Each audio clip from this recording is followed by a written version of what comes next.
What's up, YouTube family? Welcome back to another episode of Market Grinders with Lydell and Amp.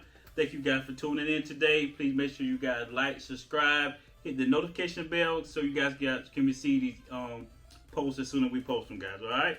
So thank you guys for tuning in today, guys. Good to see you guys back. Now today we're just gonna talk about what's been going on lately with the stock market. Some things that I'm doing, some things that Amp's doing, and this is that you guys know what we're doing to kind of help with some of these red days that we're seeing and what we're doing. Thing happened to me with some stock losses that I'm trying to readjust in. So we're just gonna talk about what's been going on with the last week. So, Amp, so how's things been going with you this last week with the market? I mean, I'm a long-term investor, so when the market is red, that's just a buying opportunity for me. Yeah. I do have some options out there that are the thing about options. You got an expiration date on them. I normally buy my options out 6 or 7 months, so I got enough time to make adjustments there. But I got a couple options that are in the red.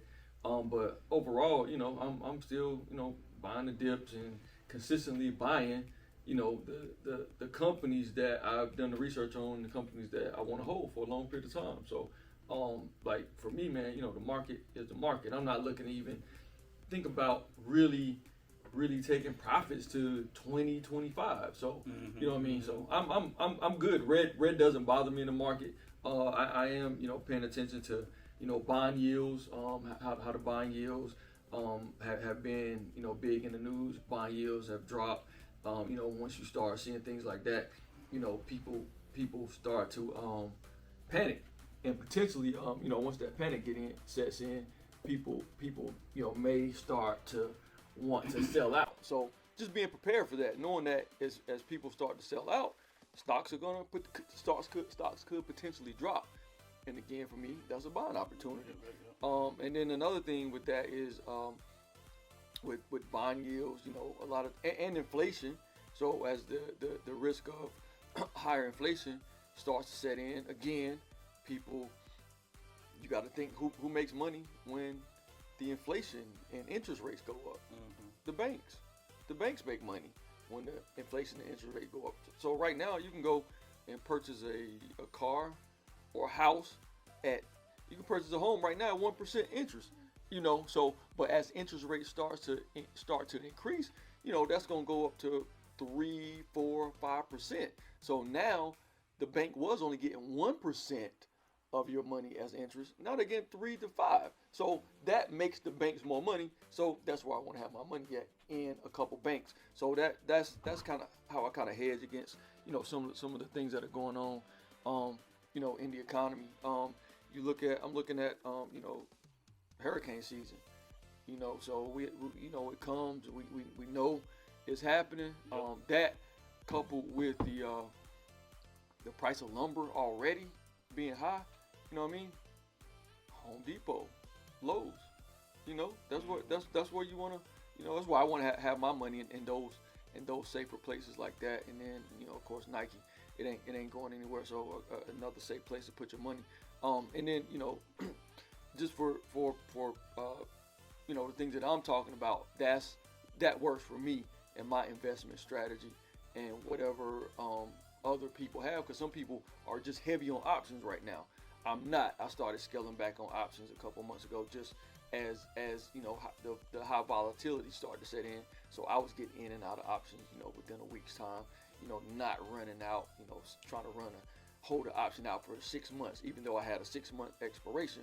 I was getting in and out of them in a week, and then just taking those profits, putting them into my long-term plays. What about yourself? Same thing. Definitely buying the red or all my value stocks. Did run into a few issues though. I put a couple stock losses, not bad issues, but put a couple stock losses on some of the stocks that I was planning on keeping for a while. I was well up in the profit with them. I didn't want to lose that profit. Stocks like what? Which companies? Tattoo Chef was one of them. Southwest Capital was another. Just a couple more. Let me see. And Southwest Capital again. That's another company that'll benefit off of higher interest rates. Yeah. So I own Southwest Capital as well. Yeah, Apex, ABXC. So it was another one. So just a couple that I didn't want to lose money on. But now I'm sitting with so much money in my buying power that I got to redistribute that money. So catching some of the red on those particular stocks, maybe I can get back in them. So that's pretty much what happened with me. Did do well on a couple of options, especially on the EV option from a week or two ago. So did great on those. So made some money on those and jumped right back in on some more options for those. Don't know how far the EV is going to do. I'm big on EV. You're not really big on EV like that, are you? So I'm big on EV. So those are doing okay at the moment. We're kind of at a standstill at the moment, but they've been fluctuating. So definitely made some good money on those. But mainly just buying some of the my value stock. Continue to try to get that 100 shares, 125, 150, whatever I can get while it's in the red, and keep trying to average out that cost. So in the long run, I just can make that money over a longer period of time. So any updates about AMC? I did jump in on get more AMC when it went to 45. Did you buy more? Or are you good? No, I mean I have my shares of AMC, and I play AMC options in and out, just short term. But AMC again is just to me, if you want to be in it, be willing to hold on. That would be that time frame. Exactly. No, it's the stock market, man. There's no time frame on it. It's about you look at the mechanics of AMC and what's going on. It's about the short squeeze, right? The short squeeze needs to happen, so AMC just takes off and supposedly makes a whole bunch of money. But the guys who have these calls on AMC, they're, and when I say the guys, I'm talking about the big guys, the hedge funds. Mm-hmm. I mean, they got so many tricks. They've been doing a lot to, conceal the calls, to hold out longer. So it's a waiting game. Who can wait the longest? Yeah. These guys have calls that you can do a 2-year call. So if you think a lot of these institutions have purchased calls for 2023, 2024, and are you and everybody else that's in what we call Ape Nation willing to hold AMC to 2022, 2024?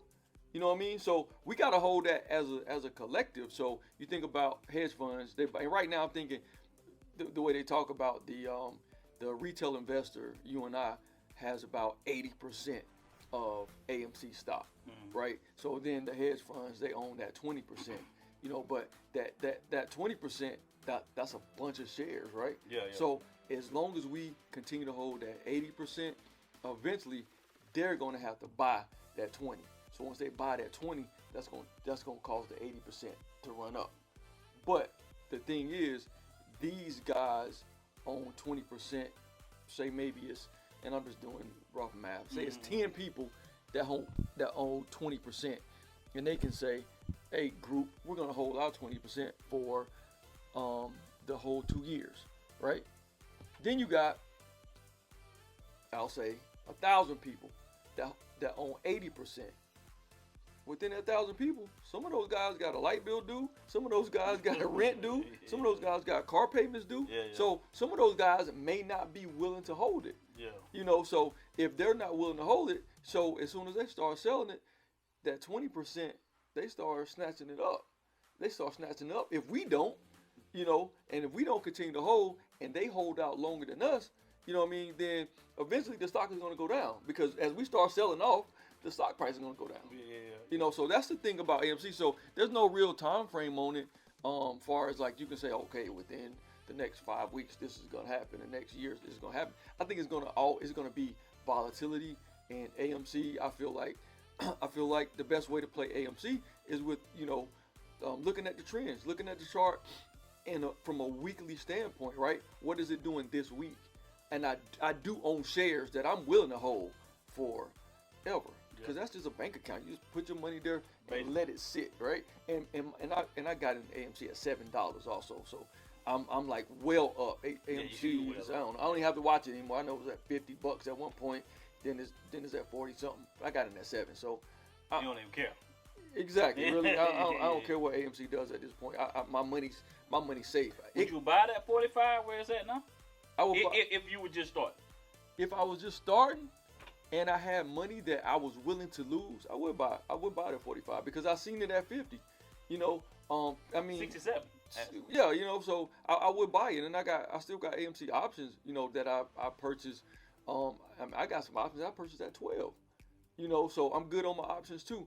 But once I sell out of those options, I got about 3 more months on those options. So once I sell out those options, I'm gonna have to, you know, make that decision to buy it back at, you know, 40, 50, or 60, wherever it is. And I'm willing to do that on options, but because even on the backside too, I'm like, I made so much money on their shares. Yeah. You know what I mean? If I lose, you know, $1,000 in the option play, I'm still good on the back end, right? Yeah. Now, if I know for a fact I got a kid getting ready to go to college, I got a mortgage due.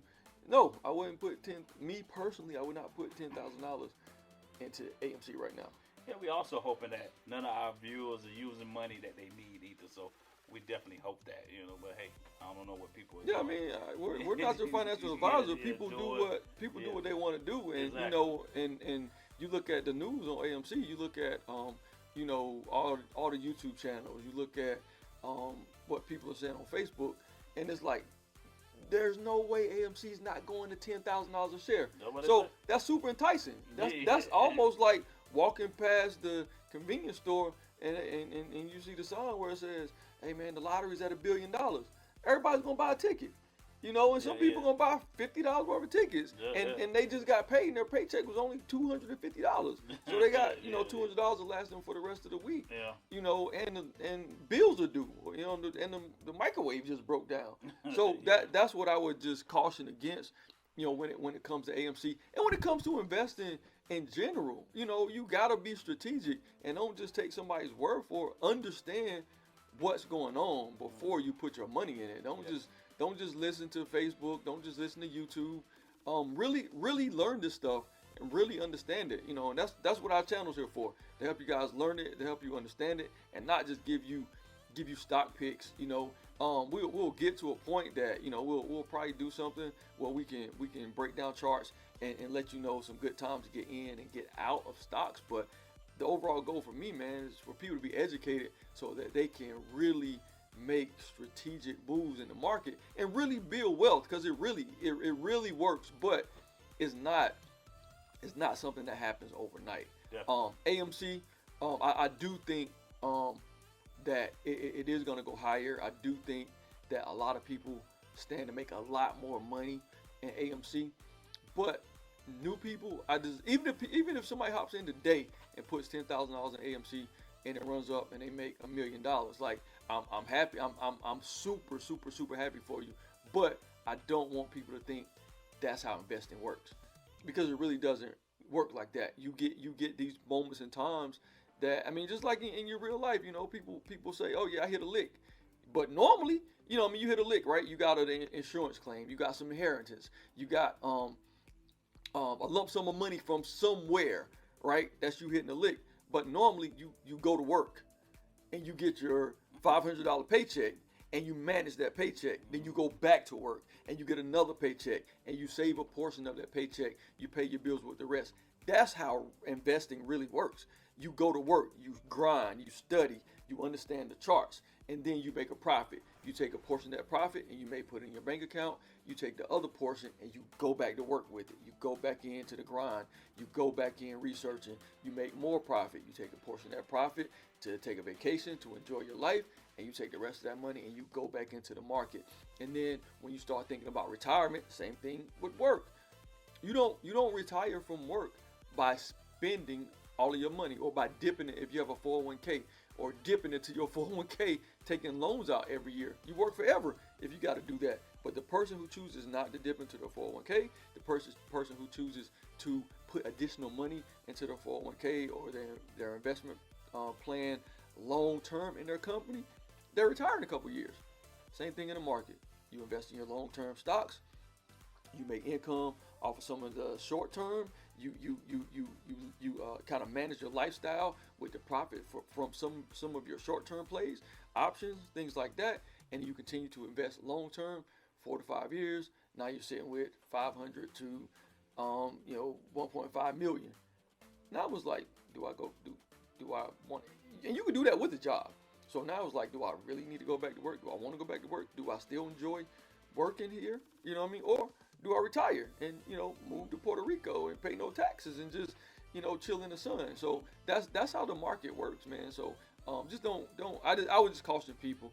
Just closing it out. I would just caution people not to get too caught up in AMC and not continuing to learn the market and look at these other companies that are out here. Because you tie all your money up in AMC and it drops down to back to $7 a share. You know, I do think they're doing some good things. The CEO, you know, he's doing some good things. They're doing the UFC fights now in their theaters. So they are taking that money and rebranding the company. So that company could morph into something different in the years to come. But you got to think it takes time. It takes time for those things to happen. So that's what I would want to leave you guys with. If you're going to invest in AMC, have the time. Have the time to leave your money there long term. And honestly, if you're going to invest in the stock market and you want to be successful, have the time to leave your money there. You know, don't be in a rush to pull your money out and spend it. Continue to invest in the market long term. And honestly, you can't lose. Yep. Like, you can't lose if you invest long term. Yep. And they're gonna take more than $100. Yeah, guys. Don't you know, they can buy 2 stocks and they're gonna be a millionaire next week. It ain't gonna happen like that. It doesn't work like that. It doesn't work like that at all. So, so definitely keep continuing to add what you can. Buying dips, that's great to continue to do that, because that's gonna help you long term. When that stock goes from 20 to 40 and you ain't paying attention to it, then your portfolio goes up and you don't even notice it. But just continue to work on that. But hey guys, thank you guys for tuning in today. We're gonna have some more stuff for the next video for you guys. But please make sure you guys keep grinding. Leave us some comment, you guys, on the message, so we'll answer it the following week or so. So thank you guys for tuning in today. All right. Yep. Peace. Keep grinding. Keep grinding.